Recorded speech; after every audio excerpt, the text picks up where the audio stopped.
Commander Sarah Chen stood at the observation deck of Helios Station, her dark eyes fixed on the swirling blue marble of Earth below.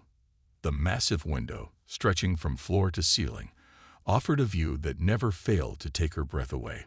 But today, something felt wrong. The usual bustle of the station's corridors had fallen silent, and the familiar chittering of Avarian voices was conspicuously absent. "Commander," Lieutenant Maya Rodriguez's voice crackled through the comm, tension evident in her tone. "You need to see this." Sarah's boots clicked against the metal floor as she made her way to the central control room.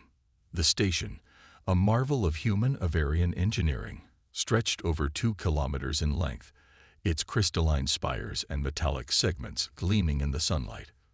For 3 years, it had been a symbol of cooperation between humanity and the bird-like Avarians who had arrived on Earth promising advanced technology and peaceful collaboration.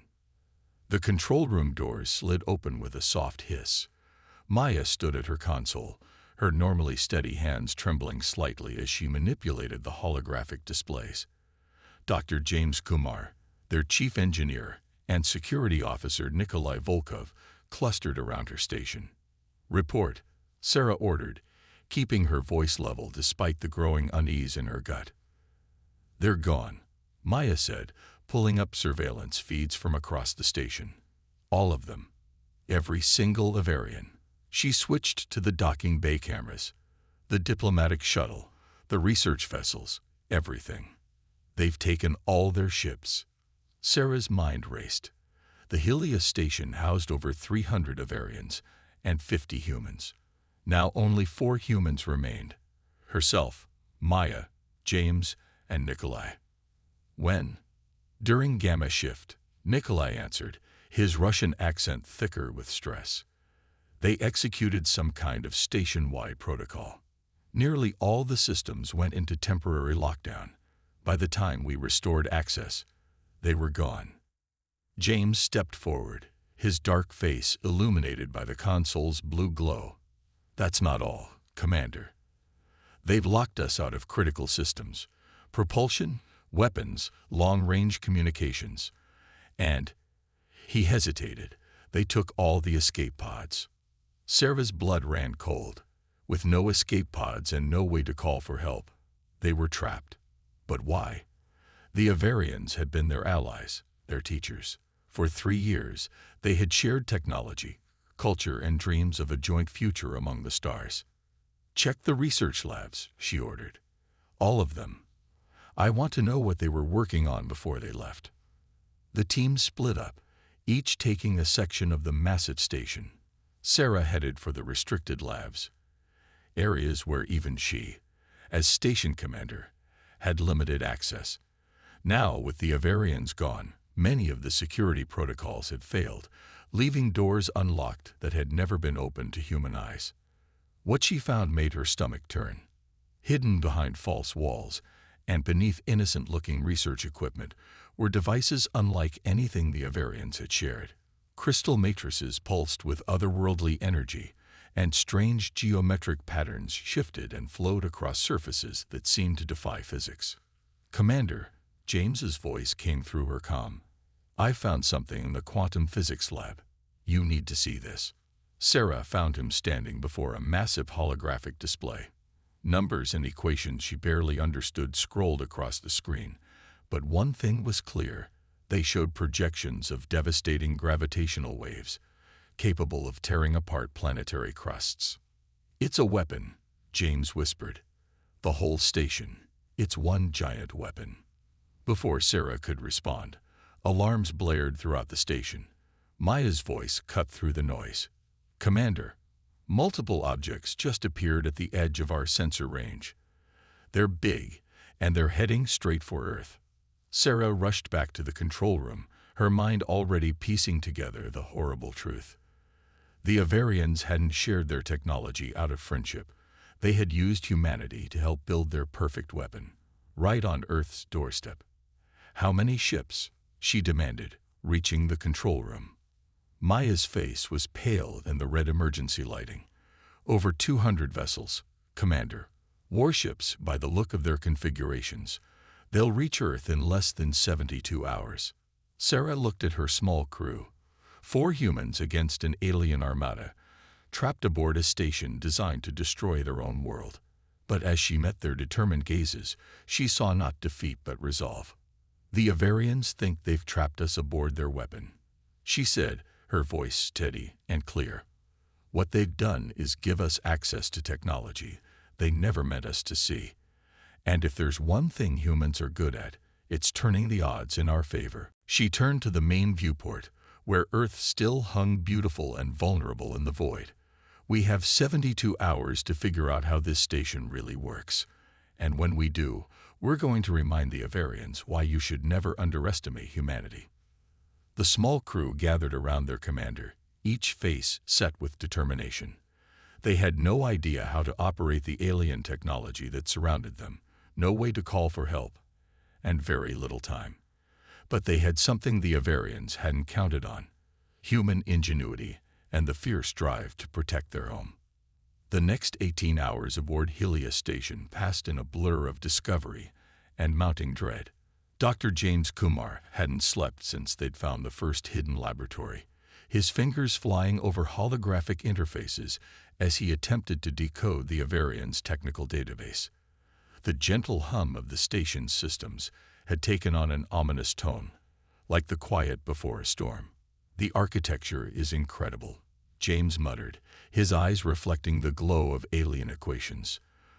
"They built it in layers, each system masking the one beneath. Everything we thought we knew about this station was just the surface." Commander Chen watched the main display where Maya had mapped their findings. The seemingly random pattern of hidden technologies throughout the station was resolving into a deliberate design. Like a spider's web, delicate strands of exotic matter connected the station's core to arrays of crystalline amplifiers. "What about the life support systems?" Sarah asked, turning to Nikolai, who had been working on keeping their dwindling resources stable. The security officer shook his head, his broad shoulders tense. "Not good. The Avarians sabotaged the main atmospheric processors before they left. Backup systems are running, but they were never designed for long-term use. We have maybe 50 hours of breathable air left." A distant bang echoed through the station's corridors, followed by a shudder that ran through the deck plates. Maya's hands flew across her console. "We just lost pressure in Section 7. Emergency bulkheads are holding, but the station is dying around us." Sarah finished, just like they'd planned, she thought bitterly. The Avarians hadn't just abandoned them. They'd ensured the humans would be dead long before their fleet reached Earth. James suddenly straightened at his workstation, his dark eyes wide. "Commander, I think I found something. The Avarians' primary control systems, they're not mechanical or even purely technological. They're biological." He brought up a series of scans showing strange, organic-looking structures threaded throughout the station's walls. These conduits, they're designed to interface directly with Avarian neural patterns. That's why we couldn't access their higher functions. The station wasn't just built for them. It was built to be part of them. Sarah leaned closer to the display, studying the alien architecture. "Can we bypass it?" "Not conventionally," James said. "But—" He hesitated, glancing at a separate screen showing human neural patterns. "There might be a way to fool the system into accepting human input. The risk would be enormous, but—" Another violent shudder ran through the station, stronger this time. Warning klaxons blared as multiple systems began failing simultaneously. "They've activated some kind of delayed degradation protocol," Maya called out, her fingers dancing across multiple holographic panels. "Critical systems are shutting down faster than I can reroute them." Sarah grabbed the edge of a console as the deck lurched beneath her feet. "James, what do you need for that neural interface?" "Commander, you can't be serious," Nikolai protested. "The human brain wasn't designed to interface with alien technology. It could kill you instantly. And if we do nothing, we're dead anyway," Sarah countered. "James." The engineer was already moving, pulling equipment from various workstations. "I can modify one of their interface chairs, try to calibrate it for human neural patterns. But Commander, Nikolai's right. The risks are extreme. Even if it doesn't kill you outright, the mental strain could drive you insane. Another explosion rocked the station. Maya's voice was tight with controlled panic. We just lost artificial gravity in sectors 3 through 6. Structural integrity is failing in the outer hull. We have maybe 2 hours before critical systems collapse completely. Sarah looked at each member of her crew. James with his brilliant mind and steady hands, Maya's unwavering dedication, Nikolai's fierce protectiveness. Then she turned to the main viewport where the Earth hung suspended in space, unaware of the approaching doom. Somewhere down there, her daughter Sophie was probably sitting in her 3rd-grade classroom, drawing pictures of the space station where her mother worked with their alien friends. 2 hours, she said firmly. That's all we need. James, get that interface ready. Maya, give me everything you can find about the Avarian's neural architecture. Nikolai, I need you to keep this section of the station intact no matter what. We're not just fighting for ourselves anymore. As her crew rushed to comply, Sarah touched the small photo tucked into her uniform pocket. Sophie's smiling face, gap-toothed and innocent. The Avarians had spent years planning this betrayal, building their weapon right under humanity's nose. But they had made one crucial mistake. They had assumed that human minds were inferior, incapable of comprehending their advanced technology. They hadn't counted on the desperate creativity of a species fighting for survival, or the lengths a mother would go to protect her child. In the heart of the dying station, Commander Sarah Chen watched James assemble the neural interface that might kill her, while the countdown to Earth's destruction ticked relentlessly onward. The Avarians had built this station as humanity's tomb. She was about to turn it into their greatest weapon of survival. Maya's scream echoed through the dying station's corridors, jolting Sarah from her intense study of Avarian neural patterns. She launched herself through the zero-gravity section, pushing off walls as she raced toward the communications hub. She found Maya floating before her console, her face illuminated by a rapid sequence of incoming signals. They're not just coming to attack, Maya whispered, her voice shaking. They're already here. Look. The main screen filled with fragments of emergency broadcasts from Earth. Massive Avarian ships had appeared in the skies over major cities worldwide. Not the main fleet they'd detected earlier. This was an advance force, already positioning themselves for the coming assault. The feeds are about 6 hours old, Maya explained, her hands trembling as she sorted through the data. The Avarians are jamming most communications, but I managed to pick up scattered transmissions. Military forces are mobilizing, but she didn't need to finish. Earth's weapons would be useless against Avarian technology. James's voice crackled over the comm. Commander, you need to see this. I found something in their command protocols. Sarah found him in what they'd dubbed the core, a massive chamber deep within the station, where crystalline structures pulsed with otherworldly energy. James had stripped away panels to expose the neural interface chair, now modified with a mess of human and Avarian technology. Look at this, he said, projecting a complex diagram into the air. The station isn't just a weapon, it's part of a network. Those ships around Earth, they're not just preparing for attack. They're creating a resonance field, amplifying the station's potential impact by orders of magnitude. Sarah studied the projection, her military training translating the technical data into strategic implications. They're turning Earth's entire tectonic system into a weapon. Exactly, James confirmed. When they trigger the station's primary systems, it won't just create earthquakes. The gravitational cascade will tear the planet's crust apart. Continents will split, oceans will boil. Earth will be uninhabitable for centuries. Nikolai, who had been securing critical systems throughout the station, joined them. Why go to such extremes? The Avarians could have simply bombarded the planet from orbit. Because this isn't about defeating us, Sarah realized, pieces clicking into place. It's about harvesting. They want Earth's resources intact, just not its inhabitants. She turned to James. "How close is the interface?" "Ready as it'll ever be," he replied grimly.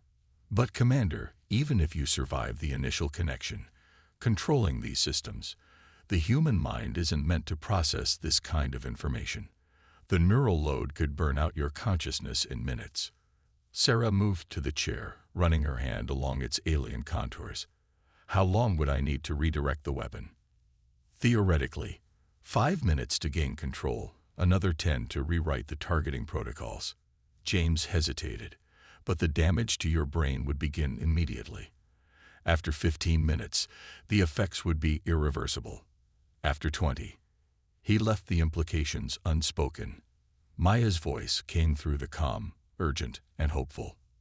"Commander, I've managed to establish a narrowband channel through the Avarian jamming. We can send a short message to Earth's defense forces." "Tell them to hold on," Sarah said, settling into the neural interface chair. "Tell them humanity hasn't lost yet." James began attaching sensors to her temples, his movements precise despite his obvious concern. "The interface will try to map Avarian neural pathways onto your brain. The pain will be significant." Sarah closed her eyes, thinking of Sophie's photo in her pocket. Pain is temporary. Extinction is forever. Nikolai took up position by the door, his expression stoic, but his eyes betraying his emotion. "It has been an honor, Commander." "Save the eulogies," Sarah said sharply. "I need you focused. When I connect, the station's automated defenses might activate. Be ready for anything." Maya's voice came through one final time. "Earth Defense Command acknowledges." They say Godspeed, Commander Chen." Sarah gripped the chair's armrests as James initiated the startup sequence. The crystal matrix above her head began to pulse with increasing intensity. "Remember," she said, her voice steady despite her racing heart. "If this doesn't work, if I don't make it, get word to Earth. Tell them everything we learned about the Avarians' technology. Give humanity a fighting chance." James nodded, his finger hovering over the final activation control. Neural interface initiating in 3, 2, 1. The world exploded into light and pain as alien consciousness flooded Sarah's mind. The station's systems crashed through her neural pathways like lightning, each connection feeling like a knife being driven into her brain. She screamed, her body arching against the restraints as reality fractured around her. Through the agony, she began to see patterns. The station's systems appeared as streams of light and energy, flowing like rivers through her consciousness. Avarian thought structures tried to impose themselves on her mind, trying to reshape her very way of thinking to match their alien logic. But Sarah had something the Avarians hadn't counted on: a human's ability to adapt, to take pain, and turn it into strength. As her mind burned with alien fire, she began to fight back, not by resisting the station's patterns, but by learning to flow with them, to guide them. In the physical world, James watched in horror as blood began to trickle from Sarah's nose, her eyes moving rapidly behind closed lids. But in the digital realm, Commander Sarah Chen was beginning to understand the true power of what the Avarians had built, and how humanity might yet turn it against them. The battle for Earth would be won or lost in the next 20 minutes, measured in heartbeats and neural impulses as a single human mind fought to master the most powerful weapon ever created. And somewhere far below, unaware of her mother's sacrifice, a little girl named Sophie continued drawing pictures of humans and aliens working together among the stars. Inside the neural interface, Sarah Chen no longer existed as flesh and blood. Her consciousness floated in an ocean of light and data, each pulse of energy carrying fragments of alien thought and purpose. The station's systems revealed themselves as intricate patterns, beautiful and terrible in their complexity. Time held no meaning here. What felt like hours in her mind translated to seconds in the physical world, where James watched her vital signs deteriorating with terrifying speed. "Brain activity is off the charts," he reported, fingers dancing across medical displays. "Her neural patterns are shifting, adapting to the interface faster than should be possible. Maya worked frantically at her station, trying to interpret the cascade of data flowing through the station's systems. Something's happening. The weapon arrays are powering up, but differently. The energy signatures don't match anything in the Avarian protocols. Through the haze of alien consciousness, Sarah began to understand. The station wasn't just a weapon. It was alive, in its own way. The crystals that powered it responded to thought and emotion as much as to technical commands. The Avarians, with their rigid, hierarchical minds, had forced their will upon it. But a human mind, more flexible and chaotic, could work with it instead of trying to dominate it. In the physical world, blood now flowed freely from Sarah's nose and ears. Her body convulsed as alien knowledge rewrote her neural pathways. "We're losing her," James shouted, reaching for the emergency shutdown. "Wait," Nikolai grabbed his arm. "Look at the weapon controls." The station's main display showed the targeting systems realigning, power flowing in new patterns. The gravitational weapon was changing, transforming under Sarah's guidance. Inside the interface, Sarah fought through memories that weren't her own. She saw the Avarians' true history, not the peaceful explorers they'd pretended to be, but conquerors who had destroyed a dozen civilizations before targeting Earth. The station's crystals held echoes of their victims' final moments, species who had trusted and been betrayed just as humanity had been. "Neural degradation critical," James warned. "Commander, if you can hear me, we need to abort. Your brain can't take much more of this." But Sarah had found something in the station's deepest systems, a truth the Avarians had never discovered. The crystalline technology they'd enslaved had originated from an even older civilization, one that had understood harmony rather than dominance. In her pain-altered state, Sarah could feel the station's true purpose trying to emerge. "Multiple Avarian vessels approaching," Maya reported, her voice tight with tension. "They must have detected the power fluctuations. We have maybe 10 minutes before they're in weapons range." Inside the neural space, Sarah made her choice. Instead of fighting the alien patterns trying to overwhelm her mind, she opened herself to them completely. Pain became enlightenment as human consciousness merged with ancient technology. She saw the station as it was meant to be, not a weapon of destruction, but a tool of transformation. Her physical body arched in the interface chair, every muscle rigid as her mind expanded beyond human limits. James watched in horror as her brainwave patterns began to mirror the station's crystal matrices. "Commander," he pleaded, "you need to disconnect. Your consciousness is fragmenting." But Sarah was beyond hearing.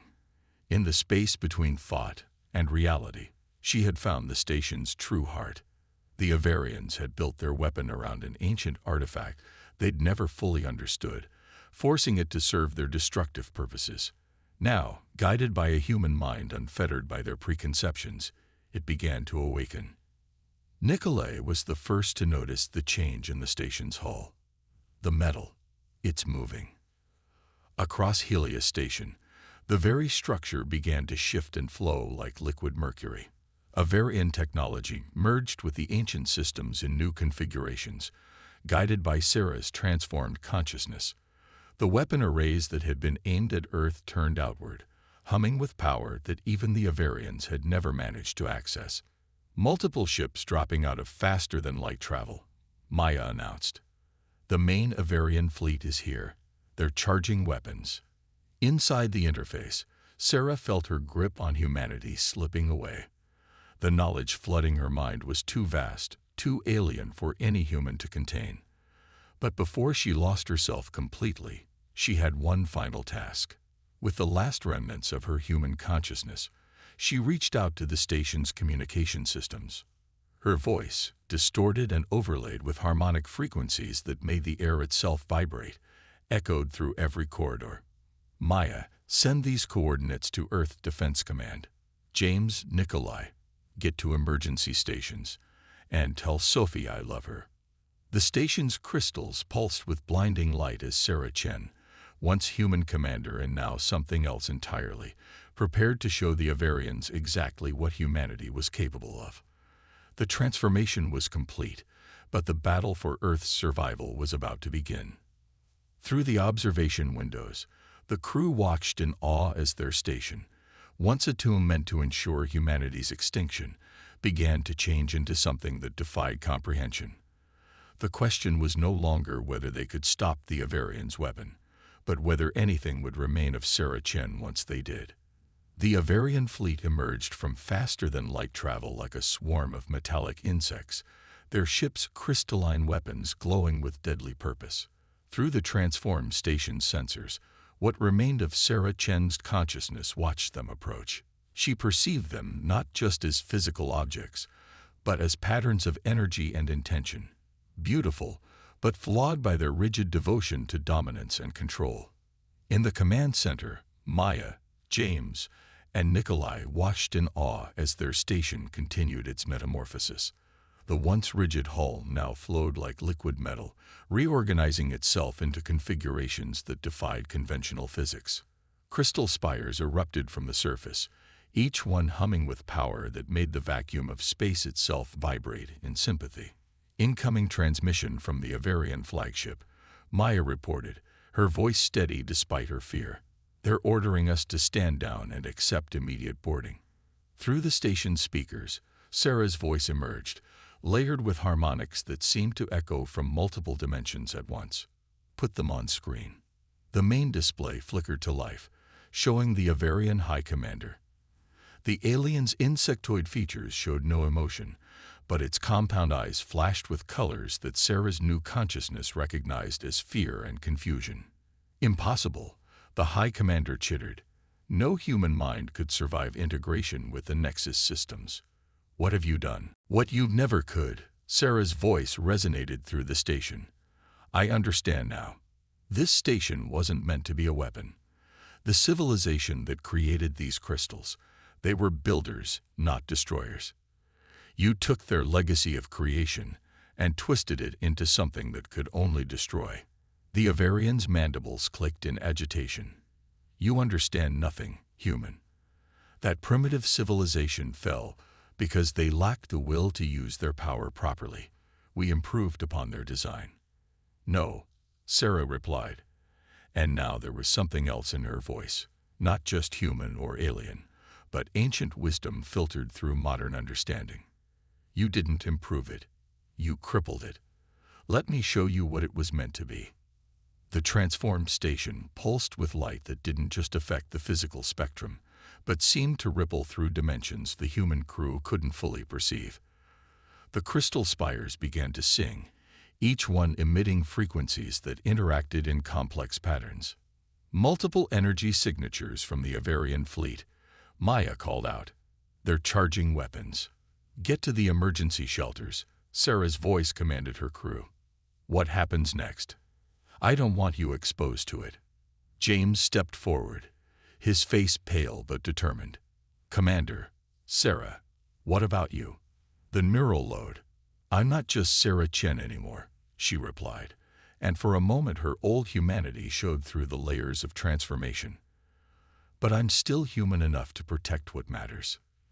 The Avarian fleet opened fire, their energy weapons lashing out with enough power to shatter a small moon.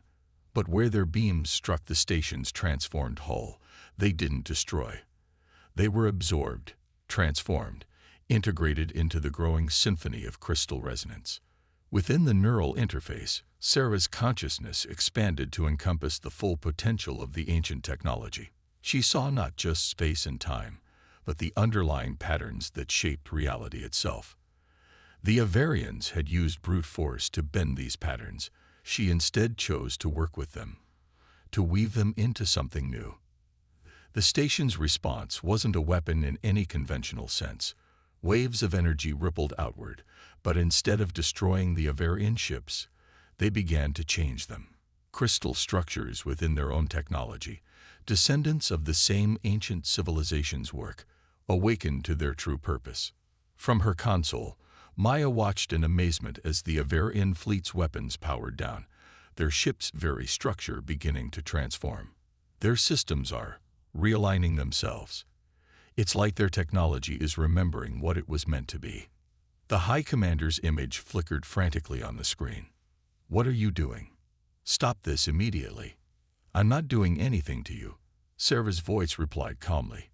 "I'm just reminding your technology of its original purpose. You can fight it, or you can learn from it. The choice is yours." One by one, the Avarian ships went dark, their transformed systems refusing to function as weapons of war. The High Commander's image faded as their communications failed, leaving only the spectacular view of a fleet being transformed by waves of creative energy. In the neural interface chamber, Sarah's physical body began to glow with the same crystalline light that now suffused the station. James rushed to her side, medical scanner in hand. "Her cellular structure is changing," he reported in wonder. "The neural patterns, they're stabilizing. But they're not human anymore." "Not entirely." Sarah's eyes opened, now containing the same shifting patterns as the station's crystals. "No, not entirely human," she agreed, her voice both familiar and strange, "but human enough to understand what needs to be done next." She rose from the interface chair, her movements fluid and graceful, as if gravity itself had become optional. "The Avarians aren't evil. They just lost their way, forgot that power doesn't have to mean destruction. Their fleet will need time to adapt to the changes, to remember what their technology was meant to be." "And Earth?" Nikolai asked. "What do we tell them?" Sarah smiled, and in that expression her crew saw both their commander and something far more ancient and wise. "We tell them the truth, that humanity's greatest strength isn't our technology or our weapons. It's our ability to adapt, to transform, to take what seems like defeat and turn it into opportunity." She walked to the observation window, her form seeming to shift between solid and energy with each step. The Earth hung below them, still beautiful, still untouched by the war that had been averted not through superior firepower, but through understanding and transformation. "The Avarians thought they could use this station to destroy us," Sarah said softly. "Instead, they gave humanity its first step into a larger universe. We're ready now, ready to join something greater than ourselves." She turned to her crew, her smile both human and transcendent. "Want to help me show them how?" Maya, James, and Nikolai looked at each other, then back at their transformed commander. They had come aboard Helios Station as normal humans, expecting to die in defense of their world. Instead, they had witnessed the beginning of humanity's next great evolution, not through conquest or destruction, but through the very adaptation and creativity that made them human. One by one, they nodded. The stars awaited, and humanity had just proven they were ready to meet them on their own terms.